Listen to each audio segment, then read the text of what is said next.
এক আটি লাউ শাক 50 টাকা। তাও ওই যে একদম পাতাটি শুকায় গেছে। পাতাটি শুকাইলেও পাতাটি ভালো আছে, ফ্রেশ। মানে কোনো শাক সবজির দাম কম নাই। এক আটি লাউ শাক 20 টাকা, 25 টাকা, আর এই এক আটি শাক 50 টাকা। মানুষ কি খাইব বুঝতেছি না।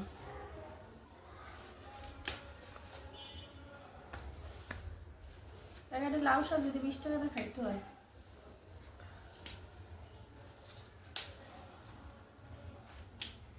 মুরগি ভিজাইছি, এখন মুরগির কি করবো, রান্না করবো না কি করবো ওটা বুঝতেছি না। তো লাউ শাকটা আগে ইয়ে করে আনি।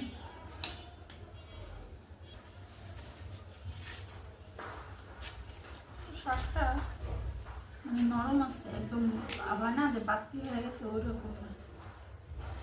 একটু ভর্তা বানানো যাবে পাতাটা।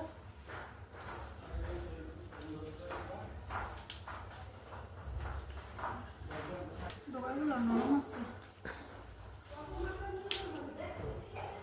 এই ডোকাগুলো নেই একদম মানে নরম। আর যে বড় ভূমিকম্প হয়েছে, মানে কি কমু, ভূমিকম্পর ভয়ে তো অবস্থা খারাপ হয়ে গেছে। আমার মেয়ে চিৎকার করতেছে এই রুমে, আমি চিৎকার করতেছি ওই রুমে। আমার মেয়ে বলতেছে পিলারের গোড়ায় যায়, আমি হেরে বলতেছি পিলারের গোড়ায় যায়। কোথায় কোথায় ভূমিকম্প হয়েছে জানি না, কিন্তু অনেক বড় ভূমিকম্প হয়েছে। মানে একদম পুরো বিল্ডিং মানে নাড়াই ফেলছে, পিলার টিলার সব নড়ে গেছে। আল্লাহ মাফ করছে সবাই, সবার উপরে আল্লাহ রহমত করছে, নাহলে এত বড় ভূমিকম্প থেকে বাচ্চাটা আসলে সম্ভব না। যাই হোক আল্লাহর রহমত। আজকে শুক্রবারের দিন, সব মিলায় জিলাইয়া আল্লাহর রহমতেই আমরা বাচ্চা গেছি। আল্লাহর কাছে লাখ লাখ শুক্রিয়া যে আল্লাহ তার বান্দাদের উপর এত বড় একটা বিপদ কাটাই গেছে।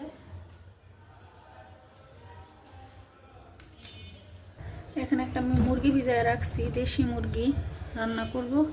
লাউ শাকের পাতা ভর্তা আর ভাজি, আজকের এই এটুকুই আয়োজন।